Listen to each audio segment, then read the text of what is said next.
நண்பர்களே, கிரிக்கெட் மைதானத்தில் இரண்டாம் நாள் முழுவதும் ஏற்ற தாழ்வுகளுடன் அமைந்தது.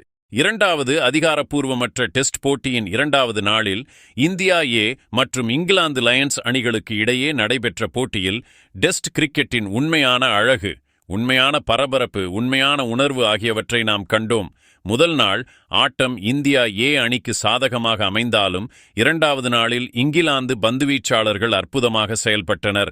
முதல் நாளில் இந்தியா ஏ அணி 7 விக்கெட் இழப்பிற்கு 319 ரன்கள் குவித்திருந்தது. ராகுல் அற்புதமான சதம் விளாசினார் மற்றும் துருவ் ஜூரெல் அதிரடியாக அரை சதம் அடித்தார். இந்த 2 வீரர்களும் இந்தியா ஏ அணியின் தூண்களாக விளங்கினர். ஆனால் நண்பர்களே, இன்று இரண்டாவது நாள் தொடங்கியதும் மைதானத்தின் முழு மனநிலையும் மாறிவிட்டது. இந்தியா ஏ அணி மீதமிருந்த 3 விக்கெட்டுகளை கொண்டு குறைந்தபட்சம் 30 முதல் 45 ரன்கள் வரை சேர்த்து ஸ்கோரை 350 கடந்துவிடும் என்று எதிர்பார்த்தது. ஆனால் இங்கிலாந்து வேகப்பந்து வீச்சாளர் ஜோஷ் டங் வேறு எதையோ நினைத்துக்கொண்டு மைதானத்திற்கு வந்தார். முதல் பந்திலிருந்தே ஜோஷ் டங் இன்று பந்து வீச்சாளர்களுக்கான நாள் என்பதை நிரூபித்தார். ஓவரை தொடங்கிய உடனேயே தனுஷ் கோட்டியானை பவுல்ட் செய்தார். பந்து லேசாக நகர்ந்து கோட்டியானுக்கு அதை புரிந்து கொள்ள கூட நேரம் கொடுக்கவில்லை. 15 ரன்கள் எடுத்து கோட்டியான் பெவிலியன் திரும்ப இந்தியா ஏ அணியின் 8வது விக்கெட் விழுந்தது. இதனுடன் ஆன்ஷுல் கம்போஜ் மற்றும் துஷார் தேஷ்பாண்டே போன்ற கீழ்வரிசை பேட்ஸ்மேன்கள் மீது நம்பிக்கைகள் குவிந்தன. ஆனால் டங்கின் அடுத்த ஓவர் இன்னும் பேரழிவு நிறைந்ததாக இருந்தது. இம்முறை ஆன்ஷுல் கம்போஜ் அவருக்கு எதிரே இருந்தார். டங் ஒரு உள்ளே வரும் பந்தை வீசினார். கம்போஜ் இயல்பிடபிள்யூ ஆனார். நடுவர் விரலை உயர்த்த ஒரு வினாடி கூட தயங்கவில்லை. கம்போஜ் வெறும் 2 ரன்கள் மட்டுமே எடுத்தார். இப்போது இந்தியா ஏ அணியின் ஸ்கோர் 330 ரன்களுக்கு 9 விக்கெட்டுகள். அணி ஆல் அவுட் ஆகிவிடும் நிலைக்கு நெருங்கிவிட்டது. இப்போது களத்தில் 2 இடது கை பந்து வீச்சாளர்களான கலீல் அகமது மற்றும் துஷார் தேஷ்பாண்டே இருந்தனர். பொதுவாக இவர்களை நாம் பந்து வீசுவதைத்தான் பார்ப்போம். ஆனால் இன்று அவர்கள் தங்கள் பேட்டினால் அணியை காப்பாற்ற வேண்டியிருந்தது. துஷார் தேஷ்பாண்டே ஒரு ஆக்ரோஷமான அணுகுமுறையை கையாண்டார். அவர் களத்தில் கால் பதித்த உடனேயே 2 அற்புதமான பவுண்டரிகளை அடித்தார். ஒரு பந்தை அவர் கவர்ஸ் மீதும் மற்றொரு பந்தை ஸ்கொயர் லெக் மூலமும் பவுண்டரிக்கு அனுப்பினார். மறுபுறம் கலீல் அகமது கவனமாக விளையாடினார். வாய்ப்பு கிடைக்கும் போதெல்லாம் ரன்களை திருடினார். இந்த இருவரும் கடைசி விக்கெட்டுக்கு 18 ரன்கள் சேர்த்திருந்தனர். இந்தியா ஏ அணி ஒருவேளை 350 கடந்துவிடும் என்று தோன்றியது. ஆனால் அப்போது யாரும் எதிர்பாராத ஒன்று நடந்தது. 90வது ஓவர் நடந்து கொண்டிருந்தது. ஜோஷ் டங் மீண்டும் பந்து வீசினார். அவர் ஒரு சாதாரண பந்தை வீசினார். துஷார் தேஷ்பாண்டே பின் காலில் சென்று ஷாட் அடித்தார். பந்து ஷாட் மிட் விக்கெட் திசையில் சென்றது. இரு பேட்ஸ்மேன்களுக்கும் இடையில் குழப்பம் ஏற்பட்டது. கலீல் ரன்னுக்காக ஓடினார். ஆனால் துஷார் தயாராக இல்லை. அப்போதே இங்கிலாந்து பீல்டர் பந்தை எடுத்து நேரடி எறிதலில் ஸ்டம்புகளை தகர்த்தார். துஷார் தேஷ்பாண்டே பெவிலியன் திரும்ப வேண்டியிருந்தது. அவர் 11 முக்கியமான ரன்கள் எடுத்தார். அதே சமயம் கலீல் அகமது 7 ரன்களுடன் நாட் அவுட்டாக இருந்தார். இந்தியா ஏ அணி முழுமையாக 348 ரன்களுக்கு ஆல் அவுட் ஆனது. நாள் தொடக்கத்தில் அணிக்கிருந்த எதிர்பார்ப்புகளின்படி இந்த ஸ்கோர் சற்றே ஏமாற்றம் அளிப்பதாக இருந்தது. குறிப்பாக அணி இரண்டாவது நாளில் 7 ஓவர்கள் மட்டுமே விளையாடியது. பந்து வீச்சாளர்களைப் பற்றி பேசினால் இங்கிலாந்து லயன்ஸ் சார்பில் கிறிஸ் வோக்ஸ் மிகவும் தாக்கத்தை ஏற்படுத்தினார். வோக்ஸ் அற்புதமான லைன் மற்றும் லென்த் பந்து வீசினார். 3 விக்கெட்டுகளை வீழ்த்தினார். அவர் தொடக்கத்திலும் சேதத்தை ஏற்படுத்தினார். இப்போதும் தனது தாக்கத்தை வெளிப்படுத்தினார். ஜோஷ் டங் 2 விக்கெட்டுகளை வீழ்த்தினார். அவையும் மிக முக்கியமான விக்கெட்டுகள். அவர்களைத் தவிர ஜார்ஜ் ஹில்லும் 2 விக்கெட்டுகளை எடுத்தார். இந்த பந்து வீச்சாளர்கள் அனைவரும் இணைந்து இந்தியா ஏ அணியின் இன்னிங்ஸை 348 ரன்களுக்கு கட்டுப்படுத்தினர். இப்போது இங்கிலாந்து லயன்ஸ் அணி இந்த பதில் இன்னிங்ஸில் என்ன செய்கிறது என்று பார்க்க வேண்டும். அவர்கள் இந்தியா ஏ அணியின் ஸ்கோருக்கு நெருங்க முடியுமா, அல்லது இந்திய பந்துவீச்சாளர்கள் அவர்களை ஆதிக்கம் செலுத்துவார்களா? ஏனென்றால் இப்போது கலீல் அகமது, ஆன்ஷுல் கம்போஜ், துஷார் தேஷ்பாண்டே மற்றும் ஒருவேளை நிதிஷ் ரெட்டி போன்ற பந்துவீச்சாளர்களின் கைகளில் பந்து உள்ளது. இந்தியா ஏ அணிக்கு ஒரு நல்ல தொடக்கம் தேவை மற்றும் ஆரம்ப விக்கெட்டுகளை எடுப்பது மிகவும் முக்கியம். டெஸ்ட் போட்டியின் இந்த கட்டம் மிகவும் நுட்பமானது. ஒருபுறம் இங்கிலாந்திடம் ஒரு பெரிய இன்னிங்ஸ் விளையாட வாய்ப்பு உள்ளது. மறுபுறம் இந்தியா ஏ பந்துவீச்சாளர்களுக்கு ஒரே ஒரு அதிரடி செஷன் தேவை. இதற்கு பிறகு இங்கிலாந்தின் தொடக்க ஜோடி களத்திற்கு வந்தவுடன் மைதானத்தின் சூழ்நிலை முற்றிலும் மாறிவிட்டது.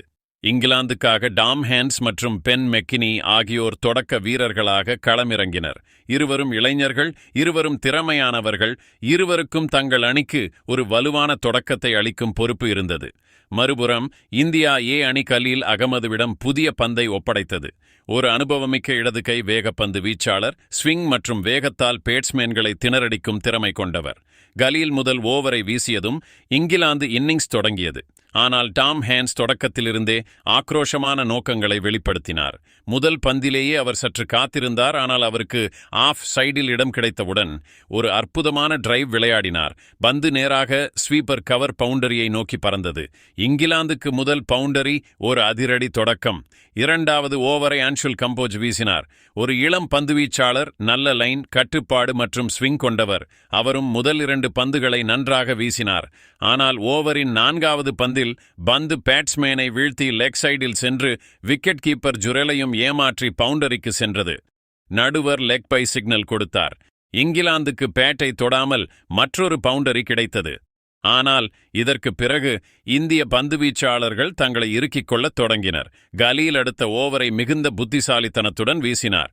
உள்ளே வரும் பந்துகள் ஆஃப் ஸ்டம்புக்கு வெளியே வலை மற்றும் பந்துவீச்சாளர்கள் இங்கிலாந்து பேட்ஸ்மேன்களுக்கு விளையாட வாய்ப்பு கொடுக்கவில்லை. ஆனால் இன்னிங்ஸின் 5வது ஓவர் வந்தபோது மெக்கினி ஆக்ரோஷமான அணுகுமுறையை கையாண்டார். ஆன்ஷுல் கம்போஜின் 2 அடுத்தடுத்த பந்துகளை அவர் பவுண்டரிக்கு அனுப்பினார். முதல் பவுண்டரி மிட் விக்கெட் திசையில் ஒரு அழகான புல் ஷாட் மூலம் மற்றும் 2வது கவர் டிரைவ் மூலம். மைதானம் முழுவதும் கைதட்டல்களால் அதிர்ந்தது மற்றும் இங்கிலாந்து ட்ரெஸ்ஸிங் ரூமிலும் உற்சாகம் பரவியது. இப்போது இந்த தொடக்க ஜோடி நீண்ட நேரம் நீடிக்கும் என்று தோன்றியது. ரன் ரேட்டும் நன்றாக இருந்தது மற்றும் இந்தியா ஏ பந்துவீச்சாளர்கள் மீது அழுத்தம் உருவாகத் தொடங்கியது. ஆனால் கிரிக்கெட்டில் ஒரு நொடியில் ஒரு போட்டி மாறலாம் என்று கூறப்படுகிறது. அந்த நொடி இன்னிங்ஸின் 8வது ஓவரில் வந்தது. பந்துவீச்சாளர் அதே ஆன்ஷுல் கம்போஜ் சில நிமிடங்களுக்கு முன்பு 2 பவுண்டரிகளை வாங்கியவர். ஆனால் அவர் தன்னம்பிக்கையை நிலைநிறுத்தினார். அவர் ஆஃப் ஸ்டம்புக்கு வெளியே ஒரு கவர்ச்சியான பந்தை வீசினார். மெக்கினி டிரைவ் செய்ய முயற்சித்தார். ஆனால் பந்து பேட்டின் விளிம்பில் பட்டு நேராக விக்கெட் கீப்பர் துருவ் ஜுரெலின் கைகளில் தஞ்சமடைந்தது. இந்தியா ஏ வீரர்களின் மகிழ்ச்சி மைதானம் முழுவதும் எதிரொலித்தது. கேட்ச் மற்றும் ஜூரல் தவறு செய்யாமல் பந்தை பிடித்தார். நடுவர் விரலை உயர்த்தினார். இந்தியா ஏ அணிக்கு முதல் திருப்புமுனை கிடைத்தது. இங்கிலாந்து லயன்ஸ் அணி 28 ரன்களுக்கு ஒரு விக்கெட் இழந்திருந்தது. மெக்கினி 12 ரன்களில் அவுட் ஆனார். அதில் அவரது பேட்டிலிருந்து 2 பவுண்டரிகளும் அடங்கும். 3ஆம் வரிசையில் களமிறங்கிய புதிய பேட்ஸ்மேன் எமிலியோ கே. இங்கிலாந்தின் உள்ளூர் கிரிக்கெட்டில் தொடர்ந்து ரன்களை குவித்து வரும் மற்றொரு நம்பிக்கைக்குரிய பேட்ஸ்மேன். கே மற்றும் ஹேன்ஸ் இடையிலான பார்ட்னர்ஷிப் ஆட்டத்தின் போக்கை மாற்றக்கூடும் என்பதால் இந்த விக்கெட்டையும் விரைவாக எடுக்க வேண்டும் என்பதை இந்தியா அறிந்திருந்தது. இங்கிருந்துதான் டாம் ஹேன்ஸ் தனது அடுத்த கியருக்கு மாறினார். நடுத்தர பகுதிக்கு பிறகு பந்துவீச்சாளர்கள் சீராக இருப்பதைக் கண்ட ஹேன்ஸ் பந்துகளை பவுண்டரிக்கு அனுப்பத் தொடங்கினார். 10வது ஓவரில் கலீலின் ஒரு வெளிச்செல்லும் பந்தை அவர் அழகாக பேக்ஃபுட் டிரைவ் செய்தார். பவுண்டரி. பின்னர் 11வது ஓவரில் ஷர்துல் தாக்கூர் வந்தார். தாக்கூர் ஒரு ஃபுல் லென்த் பந்தை வீசினார். ஹேன்ஸ் அதை லெக் சைடில் ஃபிளிக் செய்து ஒரு பவுண்டரி அடித்தார். அடுத்த பந்தும் பவுண்டரி. இந்த முறை ஆஃப் ஸ்டம்பில் இருந்த பந்தை அவர் கவர் டிரைவாக மாற்றினார். நண்பர்களே, இதனுடன் இங்கிலாந்தின் ஸ்கோர் 50ஐ கடந்தது. ரசிகர்கள் கைதட்டினர். இங்கிலாந்து ட்ரெஸ்ஸிங் ரூம் மீண்டும் புன்னகைத்தது. ஆனால் பின்னர் இந்திய பந்துவீச்சாளர்கள் நிதானமாக செயல்பட்டனர். கலீல் அகமது மற்றும் ஷர்துல் தாக்கூர் இணைந்து ரன்களை கட்டுப்படுத்தத் தொடங்கினர். இருவரும் பந்தின் நீளத்தை குறைத்தனர். ஆஃப் ஸ்டம்புக்கு வெளியே உள்ள கோட்டை உறுதிப்படுத்தினர் மற்றும் பேட்ஸ்மேன்களை விளையாட கட்டாயப்படுத்தினர். இந்த ஓவர்களில் பவுண்டரி இல்லை, பெரிய ஷாட்களும் இல்லை. ரன் எடுக்க கே சிரமப்பட்டார். ஹேன்ஸும் சிங்கிள்களில் திருப்தி அடைய வேண்டியிருந்தது. இதனால் முதல் செஷன் முடிவில் இங்கிலாந்து லயன்ஸ் அணி 58 ரன்களுக்கு ஒரு விக்கெட் இழந்திருந்தது. டாம் ஹேன்ஸ் 28 ரன்களுடன் நாட் அவுட்டாக இருந்தார். அவர் நல்ல ஃபார்மில் இருந்தார். எமிலியோ கே 3 ரன்களுடன் களத்தில் இருந்தார். ஸ்கோர் போர்டில் ரன்கள் அதிகரித்து வந்தாலும் இந்திய பந்துவீச்சாளர்கள் ரன்களின் வேகத்தை பெருமளவு கட்டுப்படுத்தினர். அடுத்த செஷன் இந்தியா ஏ அணிக்கு மேலும் விக்கெட்டுகள் கிடைக்குமா அல்லது டாம் ஹேன்ஸ் ஒரு பெரிய இன்னிங்ஸை நோக்கி செல்கிறாரா என்பதை தீர்மானிக்கப் போகிறது. அதன் பிறகு 2வது செஷன் தொடங்கியவுடன் இந்திய கேப்டன் அனுபவமிக்க பந்துவீச்சாளர்களான கலீல் அகமது, ஷர்துல் தாக்கூர் மற்றும் துஷார் தேஷ்பாண்டே ஆகியோருக்கு பொறுப்பை வழங்கினார். 3 பந்துவீச்சாளர்களும் துல்லியமான லைன் மற்றும் லெந்துடன் பந்து வீசத் தொடங்கினர். முதல் 3-4 ஓவர்களில் பந்துவீச்சாளர்கள் இங்கிலாந்து பேட்ஸ்மேன்களை கட்டி போட்டுவிட்டதாக தோன்றியது. தளர்வான பந்துகள் இல்லை, ரன் எடுக்க எளிதான வாய்ப்புகளும் இல்லை. ஆனால் பேட்ஸ்மேன்களும் பொறுமையாக விளையாடினர். ஒருபுறம் பந்துவீச்சாளர்கள் விக்கெட் எடுக்கும் எண்ணத்தில் இருந்தனர், மறுபுறம் ஹேண்ட்ஸ் மற்றும் கே சிறிதளவு இடம் இருந்தாலும் பந்தை பவுண்டரிக்கு அனுப்புவதற்கு தயங்கவில்லை. மெதுவாக ரன்களும் குவியத் தொடங்கின. டிரைவ்கள், கட்ஸ் மற்றும் லெக் கிளான்ஸ் ஒவ்வொரு ஷாட்டும் முதிர்ச்சியுடன் காணப்பட்டது. 20வது ஓவர் வரை டாம் ஹேண்ட்ஸ் மற்றும் எமிலியோ கே 50 ரன்கள் பார்ட்னர்ஷிப்பை நிறைவு செய்தனர். ரசிகர்களின் கைத்தட்டல்களுக்கு மத்தியில் இங்கிலாந்து அணி ஒரு வலுவான நிலையை நோக்கி நகர்ந்தது. இந்த பார்ட்னர்ஷிப் ஸ்கோர் போர்டை முன்னோக்கி நகர்த்தியது மட்டுமல்லாமல் ட்ரெஸ்ஸிங் ரூமிலும் நம்பிக்கையை நிரப்பியது. இந்திய பந்துவீச்சாளர்கள் தங்களால் முடிந்தவரை முயற்சி செய்தனர். ஷார்ட் பிட்ச் பந்துகள், இன்ஸ்விங் யார்க்கர்கள், ஸ்லிப்பில் பீல்டர்கள், மிட் விக்கெட்டில் வலை. ஆனால் பேட்ஸ்மேன்கள் ஒவ்வொரு திட்டத்திற்கும் பொறுமையுடன் பதிலளித்தனர். ஆனால் பின்னர் 24வது ஓவர் வந்தது. அதனுடன் ஒரு பெரிய மாற்றம் வந்தது. பந்து வீசியவர் துஷார் தேஷ்பாண்டே. அவர் ஓவரின் முதல் 2 பந்துகளை ஆஃப் ஸ்டம்புக்கு வெளியே வீசினார். ஆனால் டாம் ஹேண்ட்ஸ் தயாராக இருந்தார். முதல் பந்தில் அவர் பேக்ஃபுட் டிரைவ் அடித்து பந்தை பாயிண்ட் திசையில் பவுண்டரிக்கு அனுப்பினார். அடுத்த பந்திலேயே மிட் விக்கெட் திசையில் ஒரு அழகான ஃபுல் ஷாட் அடித்து மற்றொரு பவுண்டரி. மேலும் ஓவரின் கடைசி பந்தில் எமிலியோ கேவும் கவர் டிரைவ் அடித்து ஒரு பவுண்டரி அடித்தார். முழு ஓவரும் இங்கிலாந்து பேட்ஸ்மேன்களின் பெயரில்தான் இருந்தது.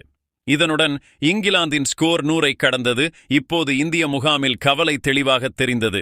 இங்கிலாந்து பேட்ஸ்மேன்கள் களத்தில் நின்றது மட்டுமல்லாமல் வேகமாக ரன்களையும் குவித்து வந்தனர். 26வது ஓவரில் டாம் ஹேண்ட்ஸ் 2 அற்புதமான பவுண்டரிகளை அடித்து தனது 50ஐ நிறைவு செய்தார். அவர் வெறும் 74 பந்துகளில் 50 ரன்கள் எடுத்தார். அதில் 9 பவுண்டரிகள் அடங்கும். அவரது இந்த இன்னிங்ஸ் புரிதலுக்கும் ஆக்ரோஷத்திற்கும் ஒரு சமநிலையாக இருந்தது. இந்திய பந்துவீச்சாளர்கள் மீது அழுத்தம் அதிகரித்து வந்தது. ஏனெனில் இங்கிலாந்து அணி இந்தியாவின் முன்னிலையை குறைப்பது மட்டுமல்லாமல் ஆட்டத்தின் கட்டுப்பாட்டையும் தங்கள் கைகளில் எடுத்துக்கொண்டிருந்தது.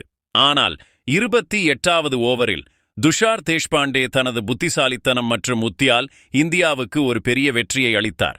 அவர் ஆஃப் ஸ்டம்புக்கு வெளியே சற்று முழுநீள பந்தை வீசினார். அது டாம் ஹேண்ட்ஸின் பேட்டின் விளிம்பில் பட்டு விக்கெட் கீப்பர் துருவ் ஜுரலின் கைகளில் தஞ்சமடைந்தது. இந்தியாவுக்கு ஒரு பெரிய விக்கெட் கிடைத்தது. டாம் ஹேண்ட்ஸின் 54 ரன்களின் அற்புதமான இன்னிங்ஸ் முடிவுக்கு வந்தது. அவர் 9 அழகான பவுண்டரிகளை அடித்து இங்கிலாந்து இன்னிங்ஸுக்கு ஒரு வலுவான தொடக்கத்தை அளித்தார். ஆனால் இந்த விக்கெட் இந்தியா ஏ அணிக்கு ஒரு பெரிய நிம்மதியை அளித்தது. அதன் பிறகு புதிய பேட்ஸ்மேனாக களத்திற்கு வந்த ஜார்டன் காக்ஸ் வேகமாக ரன் எடுப்பதில் பெயர் பெற்ற ஒரு ஆக்ரோஷமான பாணியிலான வீரர். கே மற்றும் காக்ஸ் தொடக்கத்திலிருந்தே ஒரு நேர்மறையான அணுகுமுறையை கையாண்டனர். இருவரும் ஸ்ட்ரைக்கை ரொட்டேட் செய்தனர். மோசமான பந்துகளில் ரன் எடுத்தனர். மெதுவாக ஒரு புதிய பார்ட்னர்ஷிப்பை உருவாக்கினர். 35வது ஓவரில் இங்கிலாந்து 150 ரன்களை கடந்தது. இப்போது இந்தியாவின் முன்னிலை வெறும் 156 ரன்களாக குறைந்தது. 36வது ஓவரில் எமிலியோ கே 2 அற்புதமான பவுண்டரிகளை அடித்து தனது 50ஐ நிறைவு செய்தார். அவரது ஷாட்களில் தொழில்நுட்பமும் நம்பிக்கையும் இரண்டும் காணப்பட்டன. அவர் கவர் மற்றும் மிடான் திசையில் 2 அழகான பவுண்டரிகளை அடித்து ரசிகர்களிடமிருந்து பெரும் பாராட்டை பெற்றார். இது வெறும் 50 மட்டுமல்ல, இது இந்தியாவை திணறடித்து வந்த ஒரு பார்ட்னர்ஷிப்பின் அடித்தளமாக மாறியிருந்தது. சில ஓவர்களிலேயே கே மற்றும் காக்ஸின் அரைசத பார்ட்னர்ஷிப்பும் நிறைவடைந்தது. இப்போது இந்தியா ஏ அணிக்கு மற்றொரு விக்கெட் மிக அவசரமாக தேவைப்பட்டது. பின்னர் 41வது ஓவர் வந்தது. பந்து வீசியவர் தனுஷ் கோட்டியான். அவர் தனது ஆஃப் ஸ்பின் மூலம் பேட்ஸ்மேன்களை ஏமாற்றத் தொடங்கினார். அவர் கேவுக்கு ஒரு ஃப்ளைடட் பந்தை வீசினார். அது சற்று உள்ளே வந்தது. கே பேட்டை முன்னோக்கி நகர்த்தினார். ஆனால் பந்து நேராக அவரது பேடில் பட்டுக்கொண்டது. ஒரு விரைவான மேல்முறையீடு. நடுவரின் விரல் மேலே.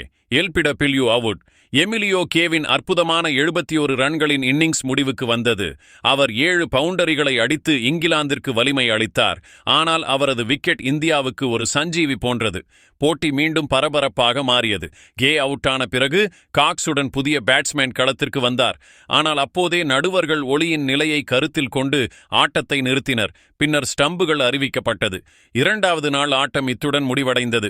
இங்கிலாந்து லயன்ஸ் அணியின் ஸ்கோர் 2வது நாள் முடிவில் 152 ரன்கள், 3 விக்கெட் இழப்பிற்கு.